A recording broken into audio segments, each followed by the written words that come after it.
This podcast includes graphic depictions of true crime cases and may contain explicit language. Listener discretion is advised. Hey, this is Robin. This is Jackie. And this is Amanda. And you are listening to We Saw the Devil, a podcast dedicated to horror, true crime, and all things macabre. If you want to follow us between shows, don't forget to check us out online. You can go to our website at www.wesawthedevil.com. You can follow us on Instagram at We Saw the Devil Podcast or on Twitter at We Saw the Devil. And if you want to follow specific co-hosts' social media, you can find the links to those on our website as well.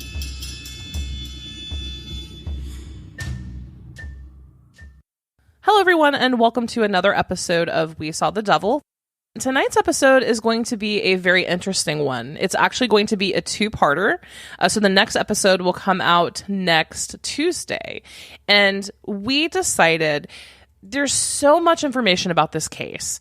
You have multiple documents regarding Lori and Chad's belief systems that have come out over the last couple of weeks. And just exploring the forums, right? The Christmas Misery group, the JJ and Tylee groups, just a lot of sites and forums dedicated to this case. There's a lot of arguments, a lot of misconceptions, a lot of fights, frankly, over Mormonism. Wouldn't you say, Amanda? I agree. Yeah, just everywhere you look, any Vallow update of any kind, whether it be news, YouTube, even just random, the Facebook groups, anything turns into an argument or some sort of, no, you're being disrespectful to LDS, or no, that's LDS teachings. All of them think this. And it's just not fair to anyone involved. And I can honestly sit back on the sideline and say that I am unaffected by this because I am atheist. And I don't like the amount of disrespect that has been taking place. So regardless of your own personal beliefs, I think it behooves us to be respectful to our fellow man. Approach this case with more of like an analytic lens rather than personal opinions. I like to try to delve into facts. So we decided with the 7 missions to accomplish together email that Chad sent Lori, as well as the document that supposedly Ian Pawlowski cobbled together outlining Chad and Lori's beliefs, we decided to bring on a longtime member of the LDS Church to discuss this with us and how these beliefs align with traditional and accepted LDS teachings. Yeah, and I think it'll be very helpful. Yeah, I think it will be very, very helpful. I feel like it was certainly a learning experience for me. I grew up personally in the South, and I went to a private school that was Christian-backed, and I can confess that I am completely ignorant to the Mormon faith. Yeah, I've gotten the opportunity to interview a couple people when I was in Rexburg and, play 20 questions with them. But I still don't think that I fully understand. Obviously, I don't fully understand everything that they believe. So I still have a ton of questions. So we brought on our friend Ian Murphy, a longtime member of the Mormon Church. He's also a writer, a producer, also a broadcaster. And he actually took the time, was kind enough to go pretty much like statement through statement of the documents with us and how that aligns with LDS doctrine, which was incredibly helpful. So for this episode, you're going to hear part 1, and the next Tuesday, you're going to hear part 2 of that. So before we get into our interview, we have a couple Lori Vallow updates this week. Minor things, nothing, mind-blowing. I think this is the first time, Amanda, since we've started the Lori Vallow case where there wasn't an update as we were recording so far. We are still recording, so that can change in like 5 minutes. But we have a couple updates there. Before that, though, again, I would like to thank our Patreons for helping make this possible. We have Amy, Derek, Ian, Iris, Nikki, and Shawna. And then Shawna, Ian, and Iris being the executive producers of the show. Really, really super appreciate it. Again, if you enjoy the show, want t-shirts, merch, from an angle of supporting us and helping us make this better and putting out a product that you enjoy, please consider becoming a patron. You can find us at patreon.com/We Saw the Devil. And we offer a lot of things like merch, stickers, shout outs. A lot of cool stuff. We're also always looking at adding stuff to it too. So just because, you subscribe to it now doesn't mean that you may not get additional gear in the future. You'll also be receiving occasional mystery packages. That's not creepy at all. So for those that we'll try to keep it not creepy. Try to. But for those that did receive your packages, I've gotten a couple pictures sent in our private Patreon group. However, if you want to add it to Instagram or Twitter or even Facebook and make it public and then tag the hashtag WSTDgear, we want to share some of our favorites. So again, we've gotten some in our private group, but if you want to make it public, we'd love to share pictures of your gear. Indeed. And the big news last week, too, is that we are starting a new case. So we've been covering Lori Vallow. We will continue to cover Lori Vallow updates as they happen. But we are going to be starting a new case. So we will be doing a full season on one of the most evil and prolific criminals the United States has ever endured. The amount of pain and suffering that this man has inflicted upon thousands of innocent people is quite frankly unimaginable. His crimes have earned him many monikers. He's also known as the Cordova cat burglar, the Visalia ransacker, the Night Stalker, which was then eventually changed to the original Night Stalker to differentiate him from Richard Ramirez, who we have discussed at length as well on this show. Also known as the Diamond Knot Killer, the East Area Rapist, and the Golden State Killer. Now, the true numbers may never be known, but with 13 confirmed murders, over 200 burglaries, and 50 rapes, he spent years terrorizing the suburbs of California. And his name is Joseph James D'Angelo. And now, I've personally been fascinated with this case for over 10 years. I've spent at least over 1,000 hours on the pro boards. I have actually personally spoken with Michelle McNamara before she unfortunately passed away. And just so much has been written about him. Other podcasts have covered him, obviously. But we decided to really do a deep dive into every single aspect of this case. Not only the ones that he's being tried for or indicted for, but the ones that are also attributed to him as well. So we're going to discuss every single attack, his MO, the DNA evidence, the psychological profiles, and everything up to and including his long-awaited arrest on April 24th of 2018. So stay tuned as that first episode in the series is going to drop. It did get pushed back because we had this amazing opportunity to speak with Ian. To understand Lori Vallow, we'll do anything. Right? Well, try to understand. I don't think anyone can fully understand. No. But yeah, that case is very interesting, not only because it's so horrific, but also it is still ongoing. So just like Lori Vallow, as things happen, we'll be able to, sit back and watch the hearings unfold and follow along as everything continues. We certainly will. So stay tuned for that. And let's get into the couple of Lori Vallow updates this week. Yeah. So like you said, they're kind of updates, some speculation. And then I think one of them is pretty good. But this week has been kind of a dry week for Vallow. I think that we have to first discuss that there was a 6.5 magnitude earthquake in Idaho today. That is true. That is true. I'm sure that her group is very excited about that. I don't know. They could have prepared it for all we know. I wonder if the portal opened. I mean, yeah, to keep them safe. I'm sure they moved before it happened. Oh my gosh. Anyways, yeah. So there was that earthquake. Hoping everyone's okay. So all of our friends in Rexburg, I hope all of you are fine. As far as just a couple little things, some speculation this week. Annie Cushing. So we all know Annie Cushing by now, I hope. She posted in one of the Vallow groups that she was speculating that Alex may be gay.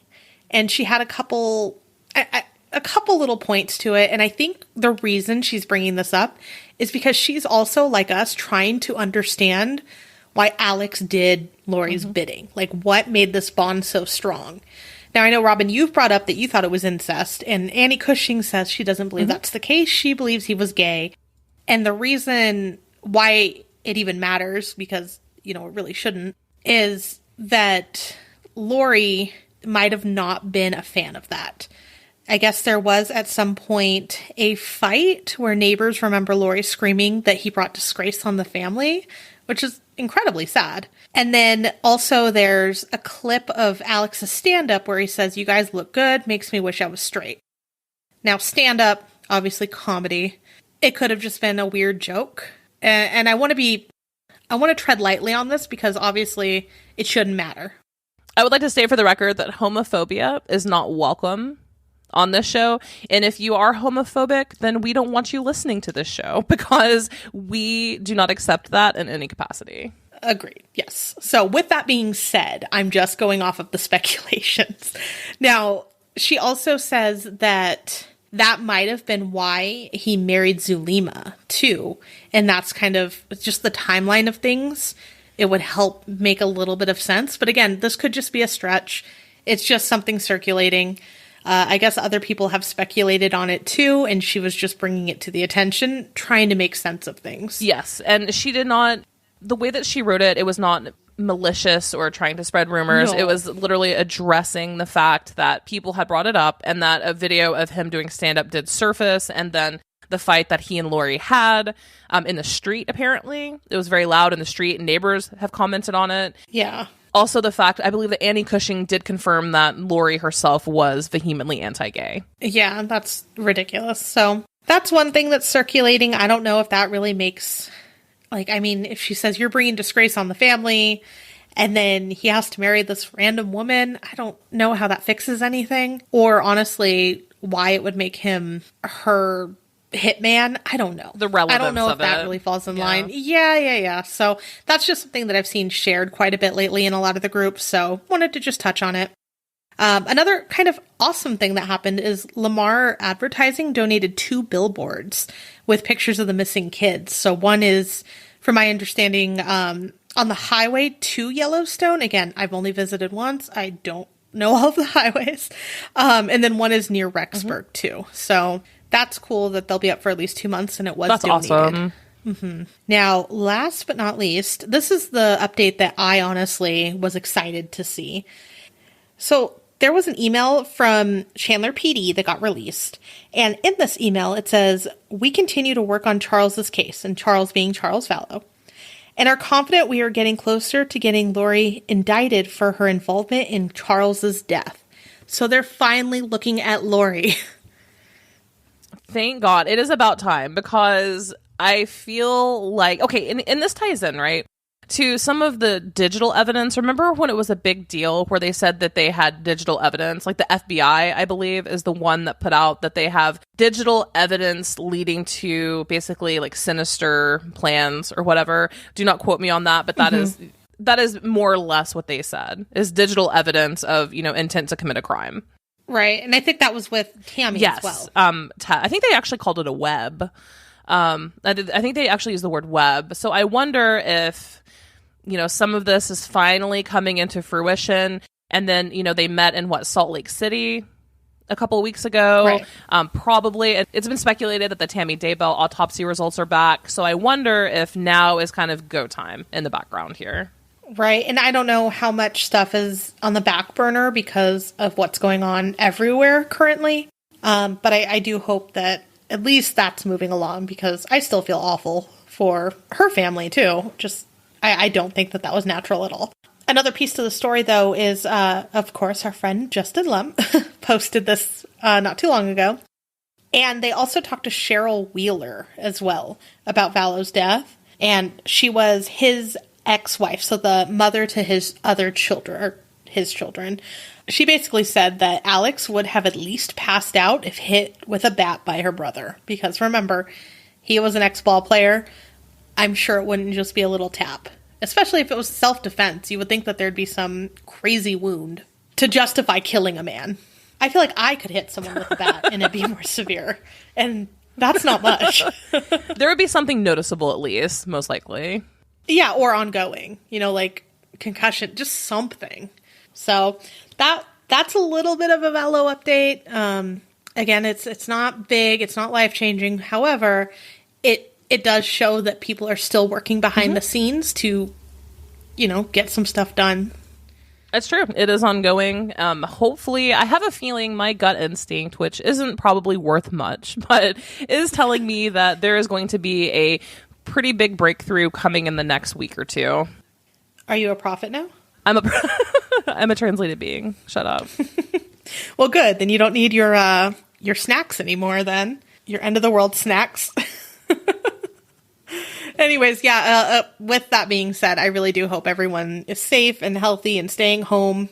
Just the news stories have been awful, so try to look at some of the good that's happening too. Mm-hmm. Absolutely. Yeah, so other than that, keep in mind, we're going to go ahead and air our discussion with Ian. Keep in mind that we were on different platforms, so as far as audio quality, it may be a little bit mismatched. Mm-hmm.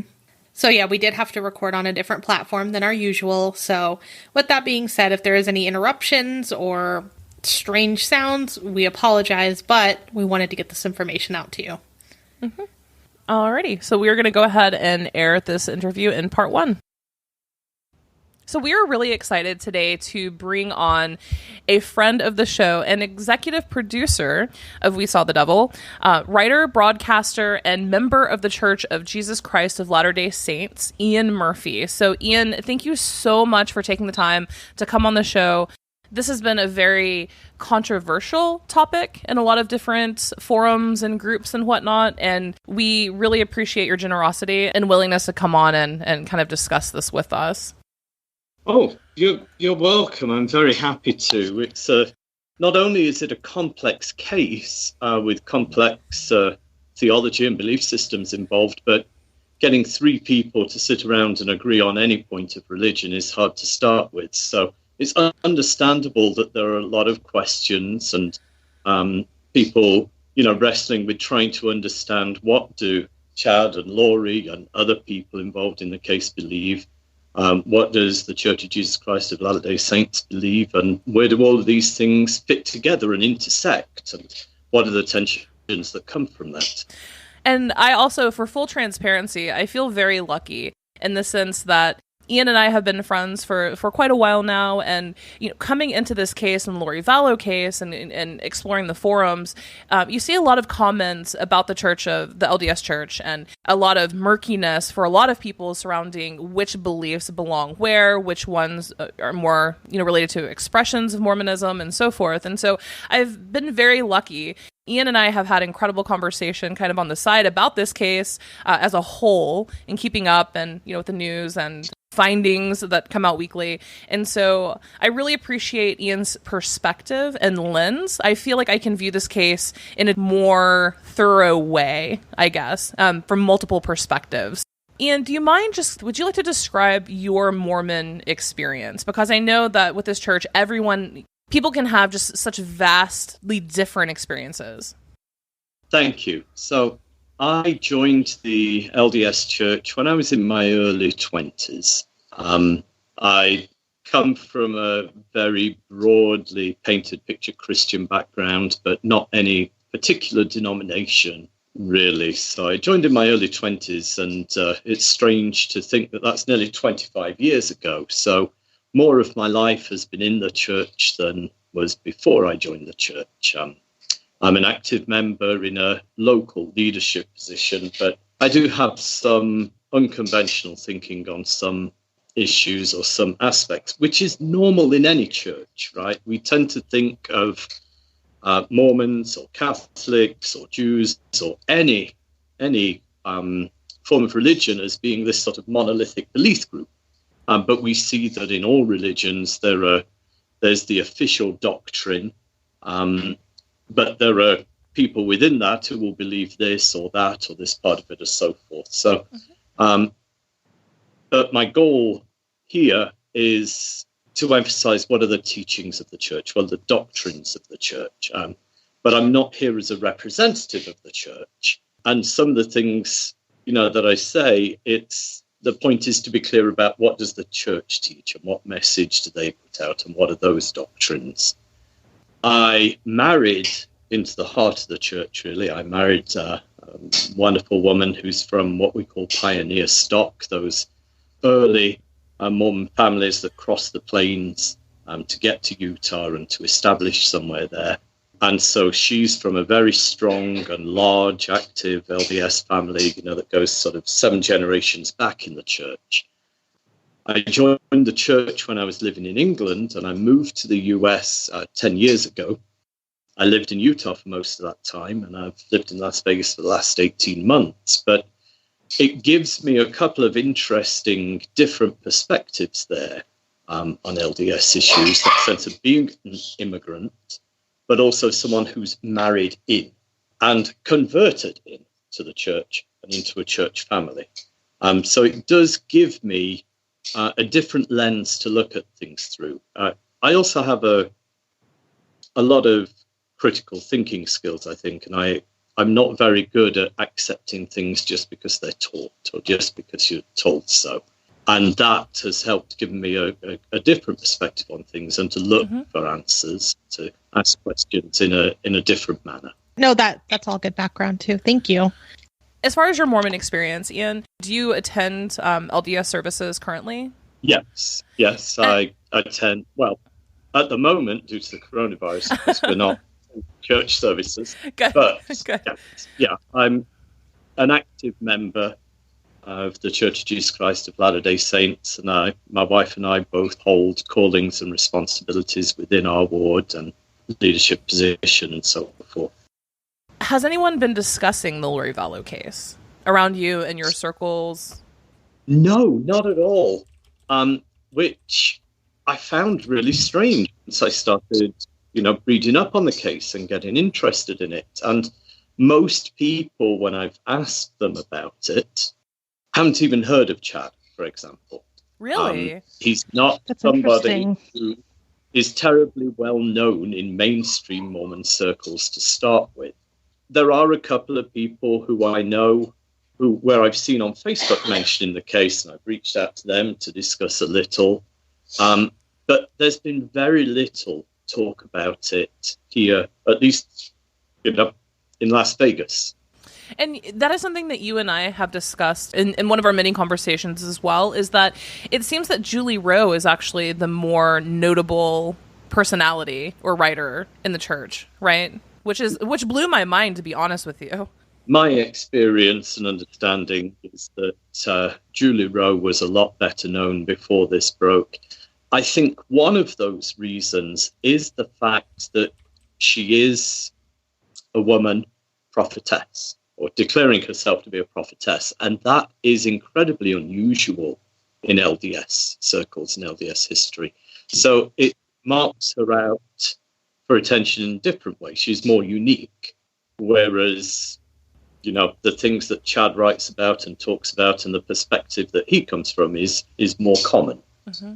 Speaking of kind of what Chad believes then, I'm not sure if you've seen it, but did you see his 7 missions that he had sent to Lori? And did you have any input on what he might have meant?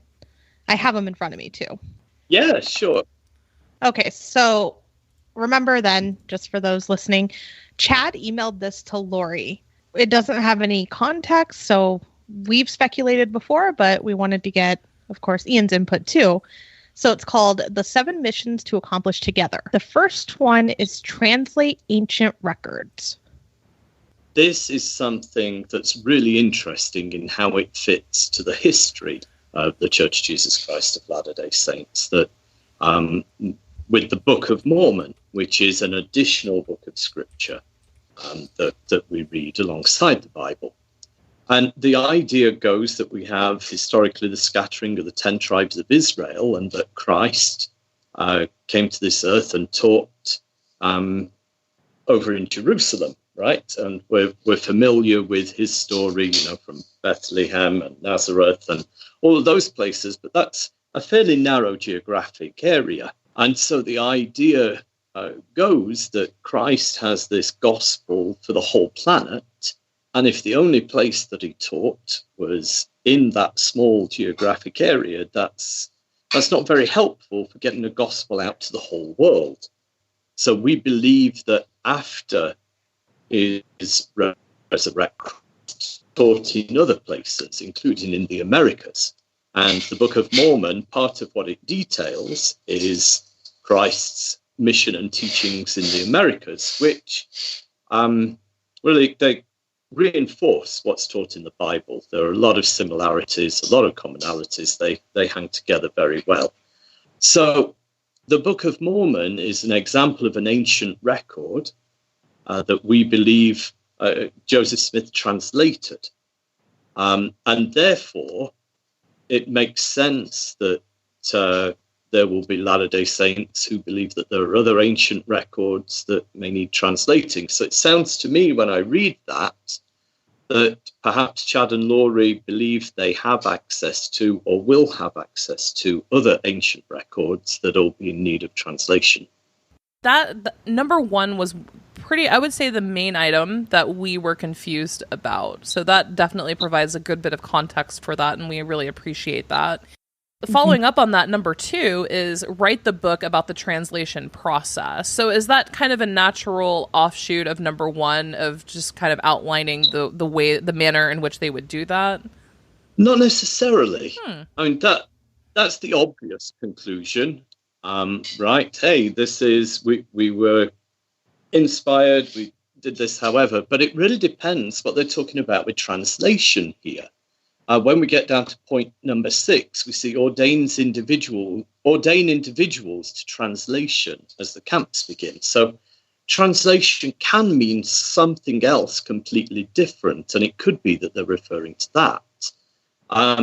Translation is translated beings we believe, are persons who are changed so that they don't experience pain or death until their resurrection to immortality. I know that sounds like a bit of word soup, but this refers to what are believed to be a very small number of righteous individuals, such as Enoch and Moses and Elijah,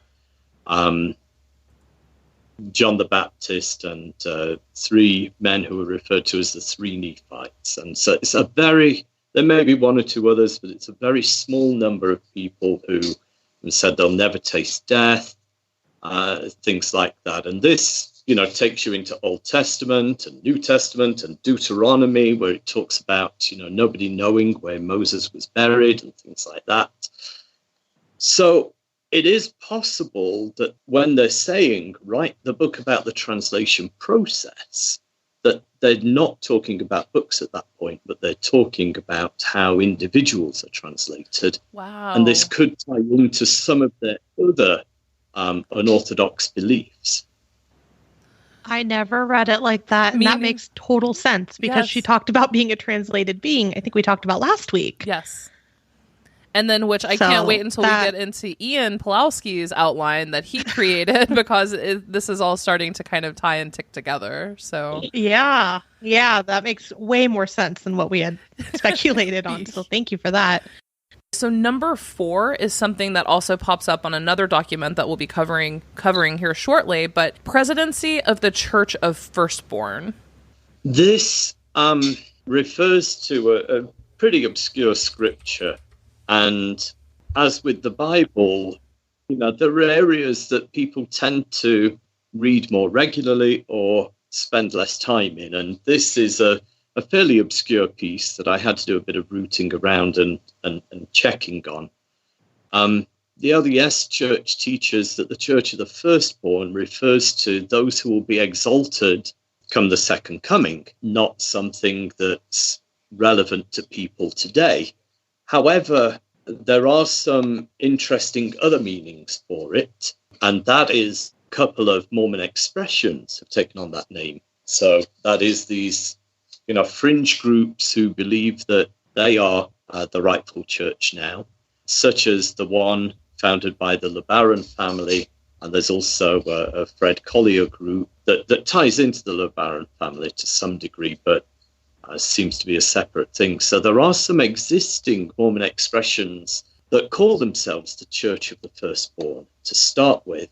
And given what we saw in the manifesto that came from Ian's computer, and that sense of Chad and Laurie being part of a larger group, makes me question if that is a connection to one of these churches of the Firstborn, and that might be, or a similar group might be what they're referring to there. That makes sense. And also I would like to stop because you did use the word expression. And this is something that you taught me that I was not aware of previously. Can you, just for our listeners, describe what an expression is? Maybe just define it? Oh, thank you. Yes. And I apologize for the use of terminology there that can be a little distant. And, sometimes we don't know how to describe these sort of splinter groups or fractions or people that break away. And sometimes the term cult can be appropriate and sometimes not. And so, people look for an umbrella term to kind of describe a group that has been heavily influenced by LDS teaching, but is not part of the Church of Jesus Christ of Latter-day Saints. Mm-hmm. But because there stems from that source, they are an expression of Mormonism. Mm-hmm. It's something that's expressed itself, or a belief system that's expressed itself coming from that same shared wellspring. And so that's where the term comes from, of these groups as being expressions of Mormonism. Thank you. I really appreciate you defining that. I myself had no idea what proper terminology to use initially, so I appreciate that little nugget of wisdom there. Now, how does the hierarchy of the church itself view expressions? Are they all viewed equally? Are some accepted? Are some disavowed? How do expressions fit in with the greater church? I think that really it depends what we're talking about in terms of how an expression functions and what it does. If an expression is leading people away from the LDS Church and its teachings, then that would be considered apostate behavior and can be grounds for excommunication and can be problematic. Mm-hmm. I think that there is some space for expressions that may be in addition to LDS theology, mm-hmm. but not necessarily a contradiction. So I know we'll talk about energy healing more down the line. If you take that in its broadest sense, I could include things like Reiki, touch healing and different things. If you had an expression that was just tacking on that piece to Mormonism, to conventional LDS theology, that might not be a problem. What is interesting to me in this, though, is how expressions are really rooted into the origins of Mormonism. Mm-hmm. Joseph Smith, as the founder of the church, started the LDS Church as an expression of Christianity, we might say. Europe had gone through the Reformation and that sense of saying, hey, the church, the Christian church as we know it has lost its way and needs to be reformed. And Joseph Smith said, actually, it needs a restoration. It needs to be restored. And, we believe that he restored the full teachings of the church. And that's why it's the Church of Jesus Christ and Latter-day Saints. That's the time period that we are now. Sure. And to move forward with that, though, with Joseph Smith's death comes a succession crisis. There had been one or two small expressions prior to that, but you get this crisis of this sense of what happens to the church without Joseph Smith, who had been the founder and the driving force of it.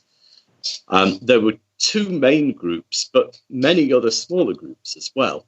You have the ones who believe that Joseph Smith's son should take over the church and that it should be a bloodline. There were those who believed that Brigham Young should be the next leader of the church. As I say, there were also other expressions that emerge around people like Sidney Rigdon and James Strang and Alpheus Cutler and the Council of 50 and things like that. But there is this brief crisis of what is the future of the church after the first prophet. And so the history and culture of the church encourages people to believe in personal revelation and prayerful revolution and so forth. You see that built into the culture of the church from those very early days. And many expressions have emerged because they believe that the modern LDS church has lost its way and that another restoration is needed. For example, they might believe in a return to the gospel as taught by Brigham Young or as taught by Joseph Smith and want to revert to certain pieces of history or culture or practices or doctrine that belong to that time period. There's a lot of, and I know that Chad, especially in his books, and I mean their belief system as a whole, and again we will get to that particular document shortly, as far as doomsday prophecy, does the official church have any sort of doctrine on doomsday, anything like that? I know that Chad's group, and from what I've seen too, a lot of people from the Mormon community discuss earthquakes, which is why the recent earthquakes, including today, just a couple hours ago in Idaho, get a lot more coverage, I guess, than other things. But have you heard or have you read or been taught anything as far as revelations? Like, is there any sort of kind of similar prophecy there?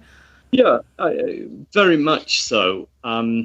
In terms of how it ties to the signs of the second coming, yes, of Jesus Christ. And so, you know, what we see in Revelations is something that's commonly taught in the LDS Church. Signs of wickedness, war, and turmoil, at times that'll be terrifying and dreadful, and that there'll be a lot of suffering on the earth as that comes forward, expecting things like earthquakes and disease and famines and storms. And there's a revelation about hailstorms that will destroy the crops of the earth. So there'd be, you know, mass hunger and starvation, wars and rumors and wars, all of those type of things. This sense of a great destruction. That a common refrain that you'll hear amongst members is things are going to get worse before they get better.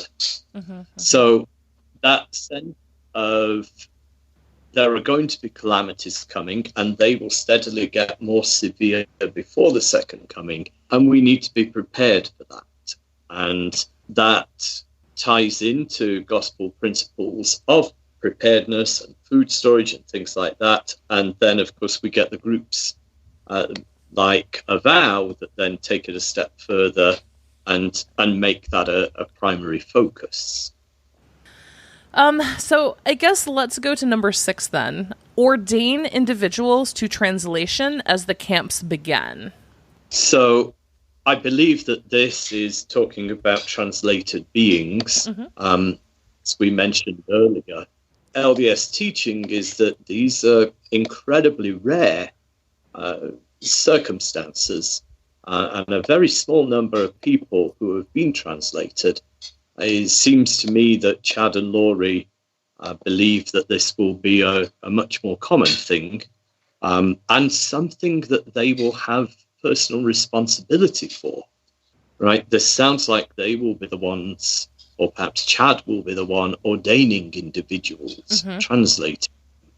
That is something that is significantly removed from LDS teaching. And one of the things that's interesting with this sense of establishing the presidency of the Church of the Firstborn as well, if that were going to happen within the Church of Jesus Christ of Latter-day Saints, and someone were to come and say, hey, congratulations, Ian, we'd like to invite you a calling to be part of the Church of the Firstborn, I would expect that to be coming from a senior figure within the organized structure of the church, not from Chad in Salem, Idaho. I think that ties into, again, into Ian's document when they kind of specify and clarify. It sounds like Chad and Laurie will both have the power to do that. To me, as far as the information between and the correspondence between Chad and Laurie, ordain individuals to translation almost kind of gives them their first sense of grandiose and self-importance, I guess. Really, at that point is where we see that these missions move beyond we need to do things and be part of something, and oh my goodness, people need help and people need feeding and delegating and provide supplies, to and we will ordain people. It suddenly becomes that they will be powerful and influential, and there's a bit of a switch there in terms of how they see themselves. There is one more on here, and I think you kind of touched on it just a tad, but provide supplies to righteous members of families. Yeah, that seems to tie back to point 5, food distribution as mm-hmm. tribulation start. note that supplies can mean a lot more than food, and depending on what they think is coming, I mean, could that include hardware? Could that include guns? What else could that cover as supplies? Who knows? The fact that it's restricted to righteous members of families is quite worrisome to me. It's a very exclusive group that they're talking about. Mm-hmm. And if you have a group that is succeeding and thriving, partly because of fear-based doctrine, saying, hey, this is coming, it's going to come soon, doomsday is coming, then saying supplies are going to the righteous members, even righteous members of families. I mean, that's really, I don't know, just how exclusive that is quite troubling to me, and a step away from LDS theology again, where it's about if there's a need, we try to help and we provide, and who is your neighbor? Everybody is thy neighbor type thinking. Well, and you just pointed out a good difference there. So speaking of differences between, LDS teachings versus what they believe, what would you say the biggest differences are that you've noticed? It's hard to know where to start with that, especially without digging into the other documents that we'll talk about, because of everything on there with multiple mortal probations and zombies and teleportation and portals. We'll talk about all of these things later, I'm sure, but none of those things exist in mainstream Mormonism. None of those things are taught by the Church of Jesus Christ of Latter-day Saints. And in fact, earlier, my wife heard zombies mentioned, and heard it being mentioned that Chad and Laurie believed in zombies, and the eye roll was magnificent. She was dumbfounded that that could be part of the belief system of anyone connected with Mormonism in any way. And I think that's a point for her. My goodness, these people really are out there.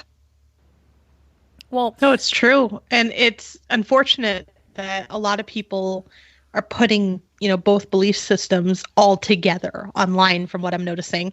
As far as when that document came out, there were so many people that just thought that was part of it. So that's a good thing to clear up, I think.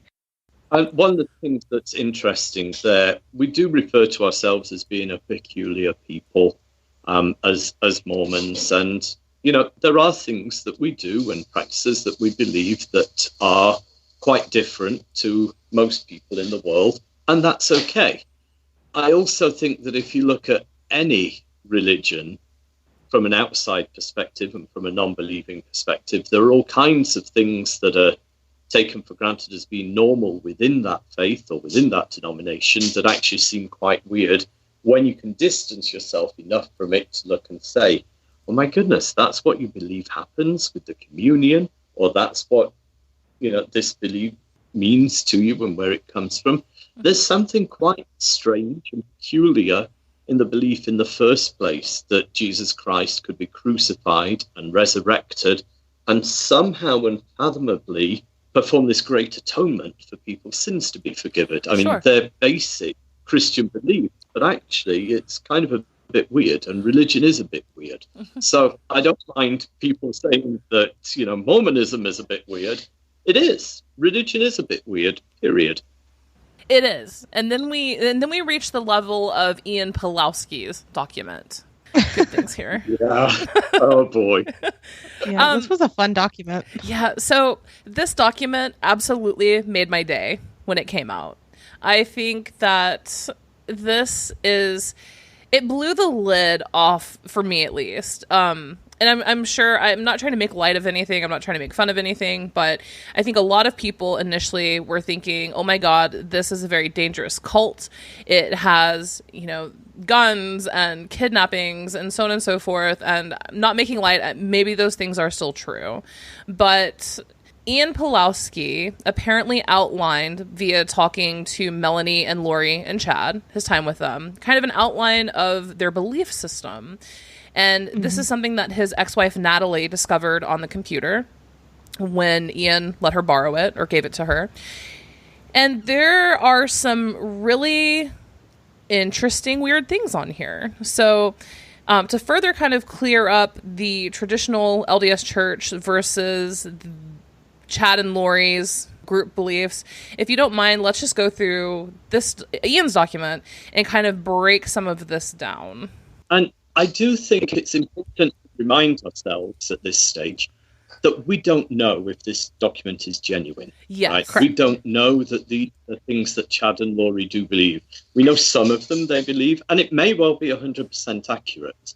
But some of these things are so strange and unfamiliar to me in terms of expressions of Mormonism that it just gives me pause for thought and wonder, is this genuine? Is it something that Ian concocted, realizing that Chad and Lori were into some crazy stuff, and that having got married to Melanie, he'd got himself in over his head and into something he was not expecting at all, and kind of prepared this as a kind of defense document?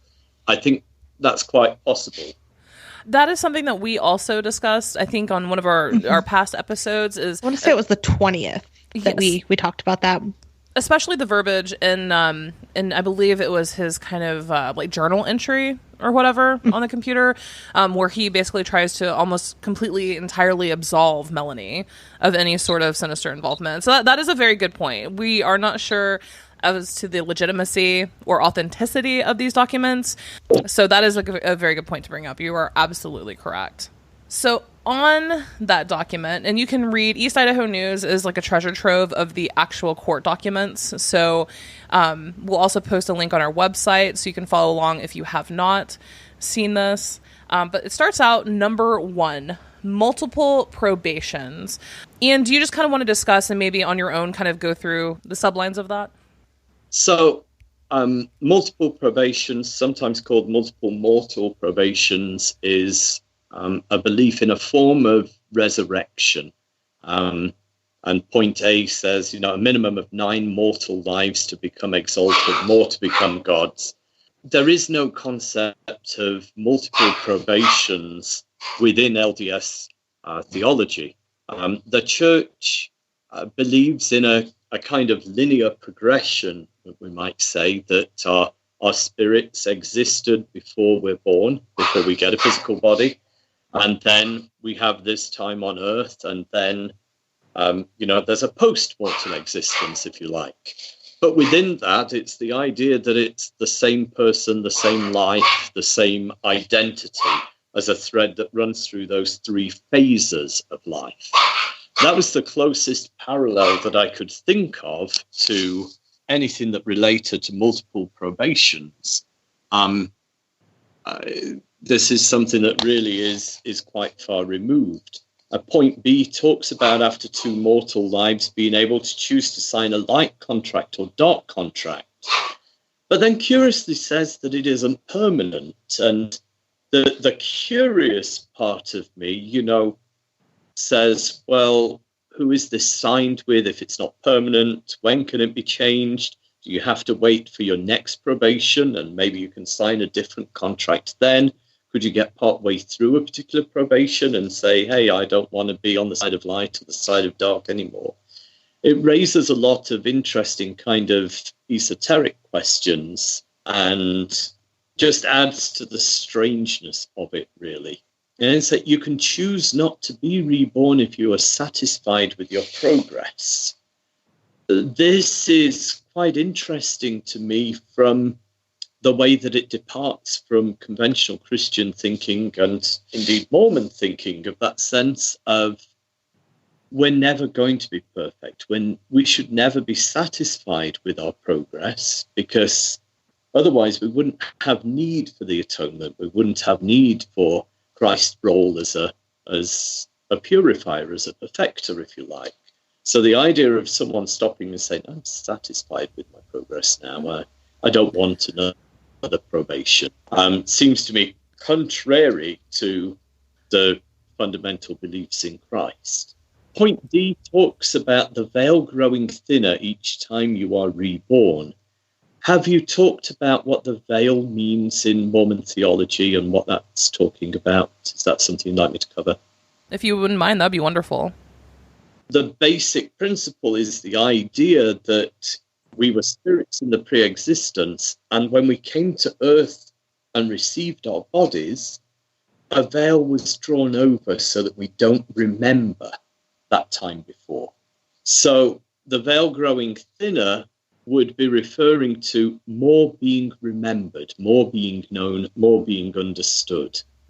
Also, you'll occasionally hear reference to the idea, people on the other side of the veil might try to influence our lives, typically for good, in a place where the veil is thinner, might be referred to as, say, in a holy or sacred place, and might be easier for those people to communicate with us. As far as the veil, my understanding too was, since Chad had mentioned that he had almost died, does that have any relation to this veil if you almost die, or like, let's say you died for a certain amount of time and was able to be revived? Would that also be like the veil going thinner? If that even makes sense. It does. Yeah, it does. You do hear people using that kind of terminology for their individual relating of, say, a near-death experience. I wouldn't say that that's officially related to LDS theology, but I think it's something that makes sense to people, that if they've been that close to death but survived, maybe have died and needed their heart restarting, or they, come back from the dead type thing medically. Experience that they have, I see how that could tie into that sense of the veil growing thinner, or for that time it being thinner and being able to hear and understand things in a different way. So I think that can relate to that, to those type of experiences. Yes, but I don't think there's something specific teachings that would say that happens. But it's understandable how people could draw that conclusion. That makes sense. Now, speaking of how it relates to Chad and Lori, letter E under multiple probations, which is multiple sealings possible, but males can choose one true spouse or have many. I think that this relates to a form of polygamy. And one of the interesting things watching this case unfold, when you think of Mormonism, one of those hot topic issues in the history of Mormonism has always been polygamy. And so there's kind of a sense of, well, where is that in this story, right? Where is that in this case? Why isn't it there? It's almost a little strange. And I think this is where we find it. If you take the idea of having multiple probations, these multiple mortal lives, then people would be getting married to different people. And the temple covenant of marriage is referred to as a sealing in the LDS Church. Family members can also be sealed together and things like that. But it's, the idea of, say, a city hall wedding would be a legal document that applies for this earth. But being married in church, being married in the temple, seals you together with the Lord for all time and eternity. If you haven't found that same person in the next probation, are you being sealed to someone else? So, is this kind of a polygamy through the probation? So if you have 9 mortal lives, are you sealed to 9 different people as your spouse? So a kind of time travel polygamy. Wow, and that is a phrase that I never thought that I would ever hear in my life. That's add that on to the list. Right. Which also would be a great band name. I would just like to throw that out there. Truth. Well, we could keep going then. So I know we hit on this part already, but number 2 is translation. Yeah, this breaks down what they believe about translated beings. That they can't die, don't need sleep or food. They do not feel the sorrow of the world, which is quite an intense phrase. And I would need to look that up, and I apologize for not already having done that. But I think that links back to the New Testament and Christ and the atonement. But I would need to reference that and make sure. Curious to me that it's done in phases and tests lasting 3 days, and this whole description of translation and how it happens. There's nothing in LDS theology that breaks that down. There's nothing that says, and this is the details of how someone comes to be translated or how that comes. So it was quite interesting to me to read this and to see what they believe, but it's far outside of the teachings of the Church of Jesus Christ of Latter-day Saints. Okay, so that point you had just brought up, the translated beings not needing food or sleep, not feeling the sorrow of the world. I want someone to let us know, since Lori supposedly is a translated being, what she is doing in jail. I've seen a lot of people comment on that too. Is she eating? Is she sleeping? Absolutely. I agree. It's bizarre to have someone who, if she believes that she's a translated being and doesn't need these things, how does she explain that she then does those things? And to play devil's advocate for a moment and to try to put myself in that position, I'm not saying I believe this, but if I had to try and present that point in a debate, I might say something like, I don't need food or I don't need sleep, but it helps me relate better to other people if I do those things, because then I'm going through similar things that they are. I mean, yeah, I guess that's true. That could be it. What about the 50 dark translated humans? Oh, yeah, that the 2 people working on the case were dark. Well, they have to be, right? Because clearly they are. No, there's obviously no other possible explanation. The 2 people investigating them must be the forces of darkness sent to thwart their righteous plan. I can't understand why anyone has the slightest hard time in believing that. Yeah, sorry. I don't. Never heard of the concept of dark translated beings. The only time in LDS scripture that I've come across translated beings at all is that it is righteous people. I don't know where this comes from or what it means and what to do with that information in terms of understanding them better. It's something that's way out there and more than 3 steps removed from conventional Mormonism. And one other thing you mentioned earlier, I know that you and I have also discussed this, is the energy healing, the energy work. The next piece on that is vibration. So it's an indication of one's spiritual strength, and then it gives vibration levels. Apparently garments are no longer necessary when you reach around 1,000. Does this particular piece also tie into the energy work? Like Reiki and things of that, music, healing and things like that? To your knowledge? It appears to. Vibration is not a term that we find in conventional LDS teachings. It's not a term that you find in the scriptures or in conference talks or in the words of the prophet. It's something that does seem to come from, more New Age beliefs and things that have been welded on here. Okay, I just wanted to clarify that is kind of like an injection of more New Age spirituality rather than traditional teaching. Yeah, definitely. It's not a term or an expression that you'll find within the teachings of the Church of Jesus Christ of Latter-day Saints. Excellent. And then we have the piece that made headlines and everyone is talking about, zombies. Yeah, I mentioned before, my wife's reaction on hearing the term used, zombie, that, you could see this look on her face that was just, I have no idea how this could in any way possibly relate to Christianity or Mormonism or anything else. Mm-hmm.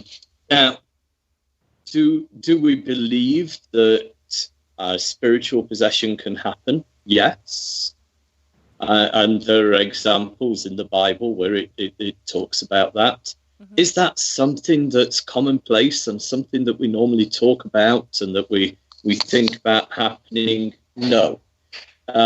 It's another of those pieces of possession of itself that tends to be, something that's just sort of skipped over, and it's mentioned there in the New Testament, but don't spend a lot of time, focused on it or thinking about it.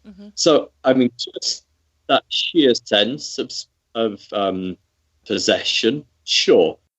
The understanding that this document claims to have of what that means, of how spirits are pushed from bodies and then trapped in limbo, because the body is still living, but their spirit can't occupy it anymore.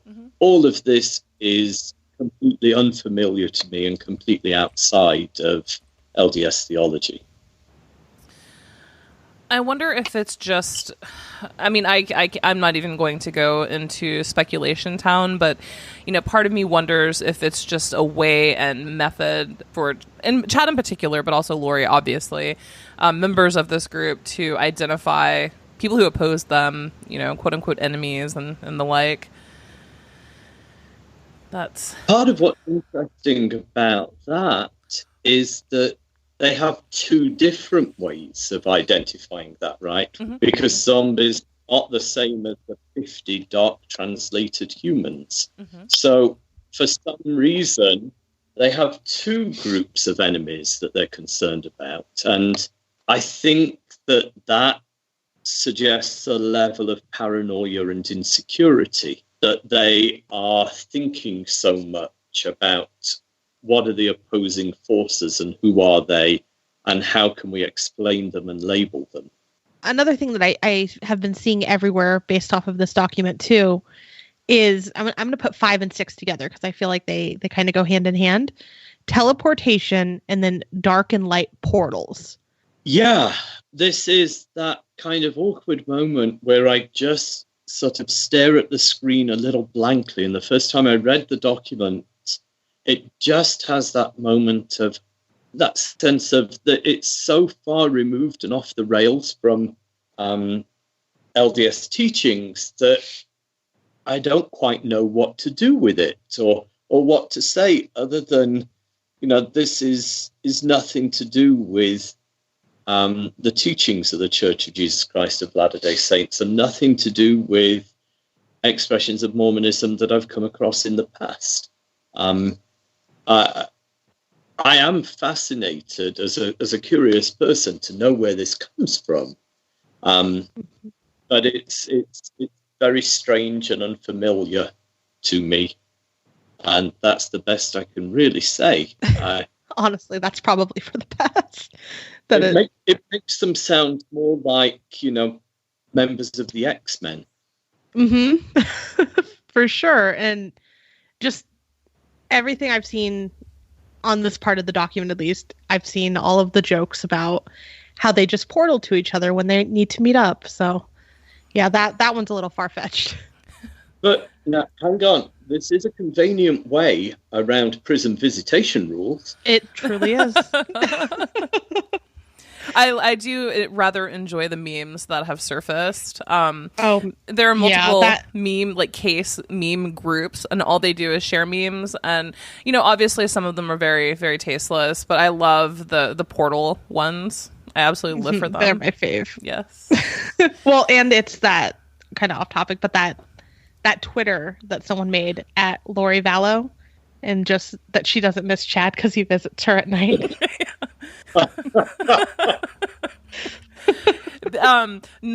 So someone on Twitter made a fake Lori Vallow account, just like there's one for God, or my ultimate favorite, Helen Keller is also on Twitter, but someone made one for Lori Vallow, and it is just it's comedy brilliance. But I digress. It's one of the really awkward moments for me, from that sense of I really try not to mock people's beliefs too heavily, especially sincerely held beliefs. And then I read something like this and I struggle to know what else to do. And I think it's good that we're able to find a bit of humor in what is a very, very dark case. That's true. And that is something too. There are... at the core of this, we have 2 missing children that no one has seen or heard from since September. And then we also have Tammy, whose death is suspicious, to put it lightly. We have Charles Vallow, who I personally believe suffered great injustice in the way that the Chandler Police Department handled the investigation, even into a shooting of quote-unquote self-defense. And then, potentially even before that with Joseph Ryan as well, the Lori's husband pre-Charles Vallow. So Ian's exactly right. At the core of this is a very, very, very dark and just devastating case. It all keeps getting stranger and stranger. I think that the more immersed you get into what is a very serious and dark case, the more psychologically it's important to be able to find something you can laugh at, something you can smile about, even if it's conventionally inappropriate. Absolutely. And I find myself laughing at some of these things, but feeling a little bad about it at the same time. Absolutely. But we have to be able to laugh, or when you're so immersed in a case like this, it will drive you a little crazy if you can't find some kind of release. Absolutely. And thank you also for pointing that out. That is very, very true. Another piece that I found really interesting is that underneath the Church of the Firstborn is that doctrines, quote, add to but do not replace those of the Church of Jesus Christ of Latter-day Saints. So I found it personally interesting that they said add to but do not replace. I don't know why that one particularly stuck with me. I'm really glad you mentioned this. I think this is one of the most important points in the document. It's very ingrained in the LDS Church, a fear of becoming apostate or falling away, and being anti-church. So here you have apparently a group that is teaching supplementary things. And there are people who would be afraid to join an expression or to belong to something outside of the Church of Jesus Christ of Latter-day Saints. And they'd be afraid. One reason would be that they'd be concerned that they would put in their eternal salvation at risk, that they would be risking the promise of eternal life with families sealed together and happiness ever after by stepping away from the church.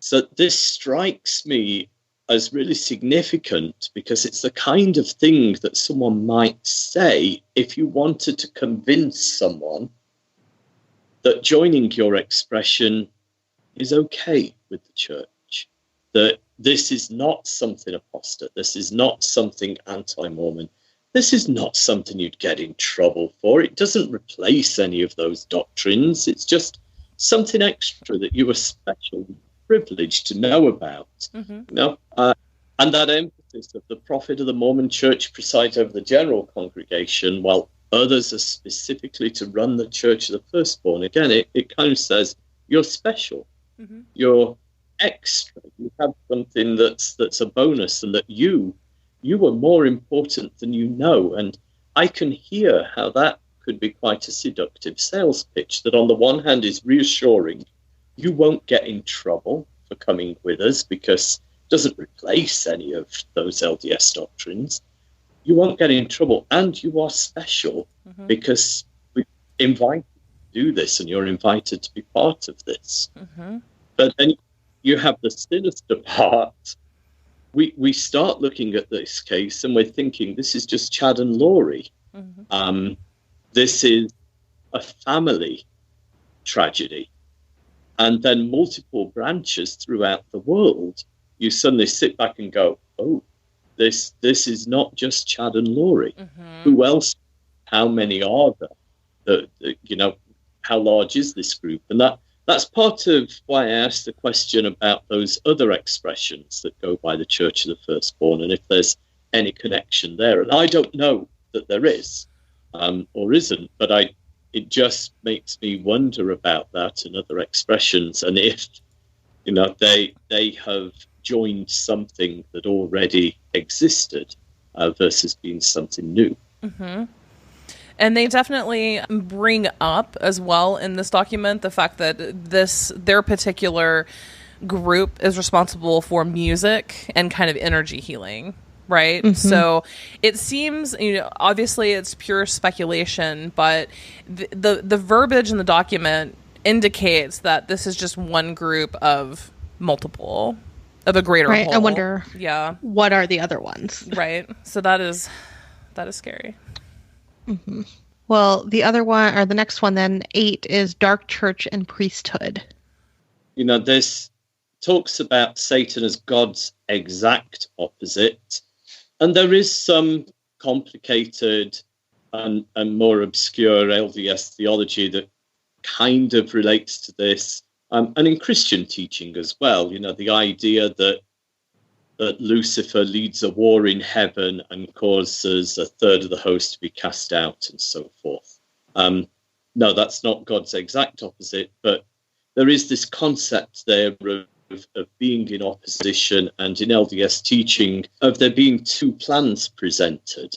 That Lucifer presented a plan that would be, he would make sure that everybody was exalted at the end and everybody was saved. He would make sure of it, and people wouldn't have independent thinking and what we call agency to make their own decisions, because he would make sure everybody got through. And Christ presented a different plan that is, what survives as conventional LDS teaching of what we believe is happening today, and the atonement and the resurrection and Christ's role in our lives. And the idea is that those two plans are presented, and 2/3 of the host, said, hey, we want to follow Christ's plan, and that Lucifer then leads a rebellion. And the 1/3 that supported him are then cast out and don't get to receive bodies. And it's a very, dramatic war in heaven that stems there from the Bible and those scriptures. Sure. And it seems like this is something that has been pulled out of that and taken in a different direction.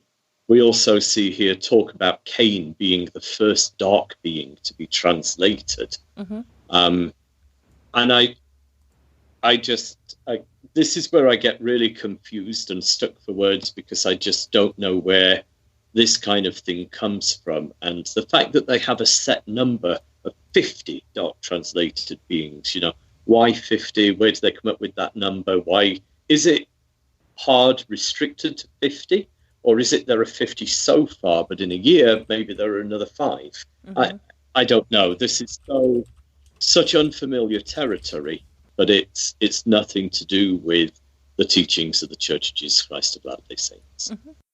So number 9 is spiritual gifts / powers. So as members of the Church of Jesus Christ of Latter-day Saints, we do believe that people have spiritual gifts, or can have spiritual gifts. And these are things that are pretty commonly found within a wide variety of Christian traditions, things like the gift of tongues, or the translation of tongues, which is the ability to sometimes speak in an alien language. Now, in some Christian churches, that's something that happens fairly regularly, that, in public meetings or worship meetings, people may be speaking in tongues and then someone translate it. It's very rare that comes up in the LDS church, and it doesn't tend to come up in that kind of a way. But sure, we believe that spiritual gifts exist. I mean, we believe that with God all things are possible. And there is something supernatural about that, right? Not necessarily sinister, but that sense of supernatural meaning, things that happen that can't exist through conventional, natural, normal means, right? So the atonement and the resurrection can be described as supernatural in that sense. They're not things that should and would normally happen. We believe that God, our Heavenly Father, is omnipotent and could do anything. So we believe in that potential and possibility. when we hear it described as people can manipulate the elements to do the Lord's will, again, it does sound more X-Men territory than, say, somebody can speak fluent French when they need to, when yesterday they only knew 3 words of French, which is the type of gift of tongues example more likely to come up in an LDS situation. Okay. So, like, as far as the manipulating the elements, was it Alex and his wife were, what was the words that they used, Robin? Preparing earthquakes. Does that register any significance to you as far as like terminology? Preparing earthquakes. That's not something that you'll find in mainstream Mormonism or in the teachings of the LDS Church. This is one example, though, where I query the wording, and are we taking it too literally? Preparing earthquakes. So, Robin, I know you love Tori Amos the same way that I do. Yes. Little earthquakes. Yes. Earthquakes can be personal, they can be spiritual, they can be emotional, they can be all kinds of things. And I think that it's easy to assume that they're referring to geology and earthquakes and the strata of the earth and moving plates. There have been many what we can describe as earthquakes in history that didn't involve the land, right? The civil rights movement was an earthquake in terms of the seismic change it brought to our society or has started to bring to us. There are a multitude of things that we can talk about as being earthquakes where we're not actually talking about the land. So I wonder, is it possible that knowing that doomsday is coming, that I know when they're talking about preparing earthquakes, they might not have been talking about the land. They might be thinking about something that will shock people and wake people up. Interesting. That actually hits home, and putting it in reference in context with Tori Amos was a complete one. No, that makes total sense. And just that line of hers, if I may, doesn't take much to rip us to pieces. There's always something that pulls really hard on me. You know, the straw that breaks the camel's back, that kind of thing. You can feel that you're coping, and then something happens and pulls the rug from out on you. And even on a smaller scale, you know, if you're going through a really hard time, you're keeping it together, it can be the smallest thing that just breaks you that day, and your composure's gone. And that kind of little earthquake that just, I don't know, that was just such a powerful moment from Tori Amos for me. And something that resonated so hard that I couldn't help but think of that in the context here. What does it take to wake people up? What does it take to cause people to think about things differently? What kind of earthquakes can that be? Yes, it may be tectonic. It may be talking about plates and the earth, but it may be talking about a completely different kind of influence on people to help them understand that the end times are coming. That's an absolute amazing perspective on that, because we were absolutely taking it 100% literally as far as physical tectonic, plate and movements. And no, that's an amazing perspective. And I don't think that's one that we would have come to and arrived on our own about. I think we were just so literal about all of this that I never even thought to go there. I am thoroughly amused that it took a Mormon citing Tori Amos to get us to a different possible interpretation of Chad Daybell. I mean, they're just 3 points of a triangle that you would never expect to intersect. I mean, it would be like if I suddenly started talking about Harry Potter. You just wouldn't think it would come into, oh, wait, what are we talking about now? Well, that leads, to number 10 on the document. If you can imagine it, it's real. So every fantastic idea is a reality of somewhere. According to them, wizards, sorcerers, witches, etc. If you can think it, it is real. So therefore, supernatural creatures, vampires, dragons, giants, it could also be real. So this number 10 is just out of this entire document. It's kind of you get to everything. You're like, okay, this is weird. This is really weird. And then you arrive at number 10. What is this? Like, where did this come from? Well,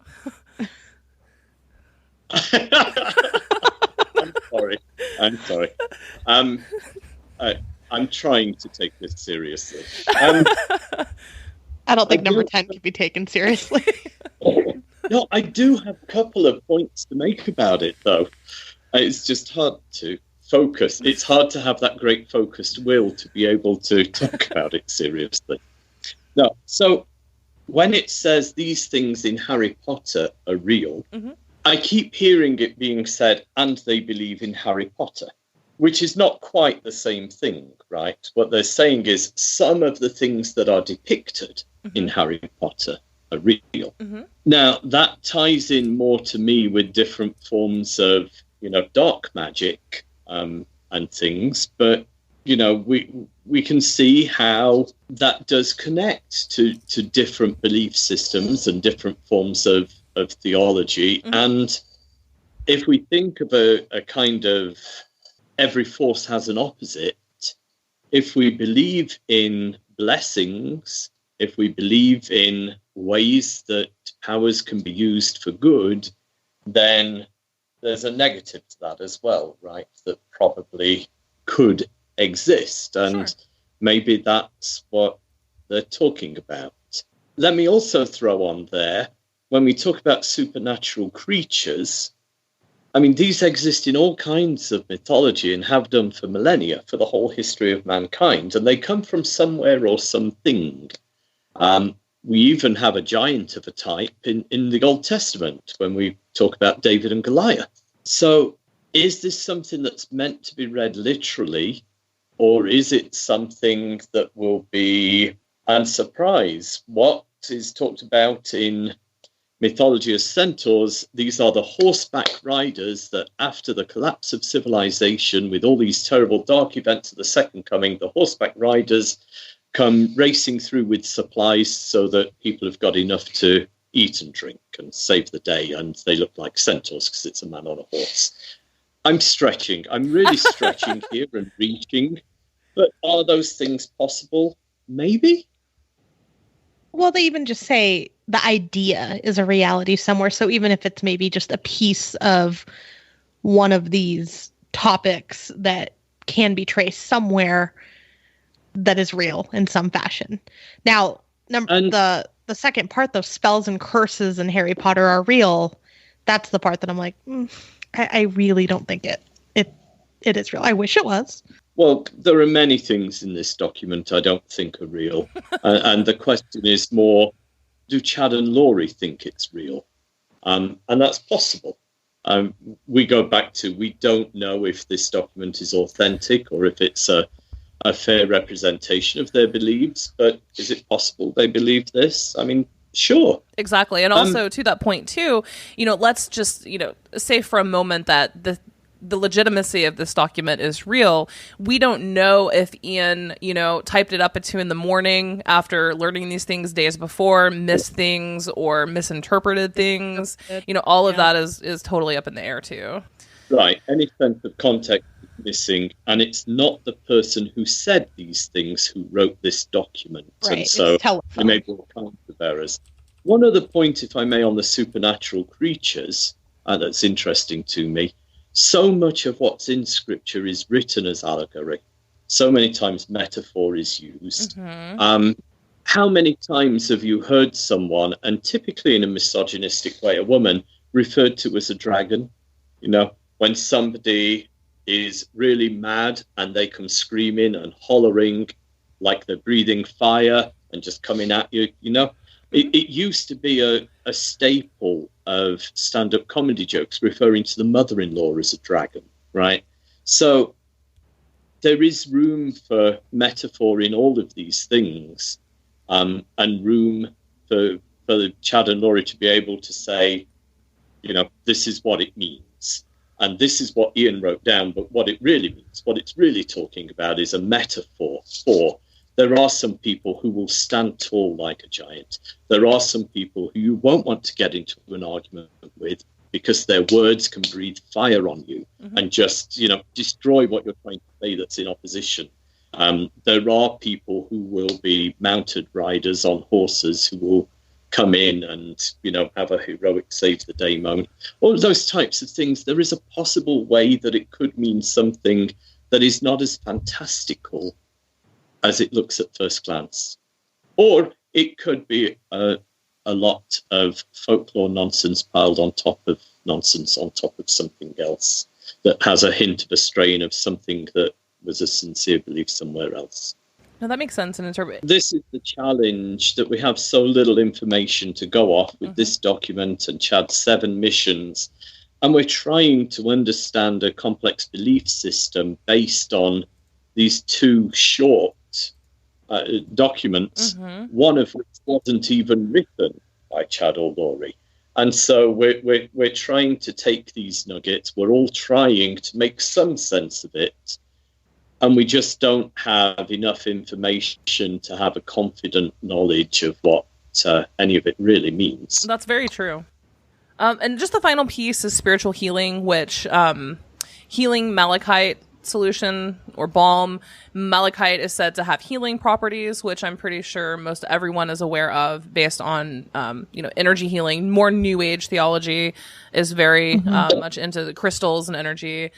And any additional things to add there, Ian, as far as just the malachite and the spiritual healing aspect?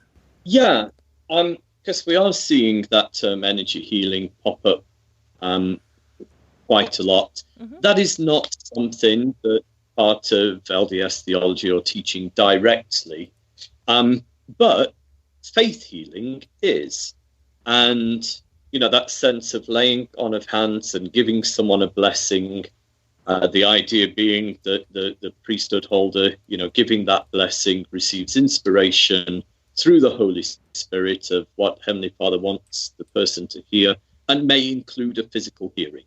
And there are many anecdotes that people share of miraculous healings that they believe have happened to them or someone they know or somebody they've heard of or so forth.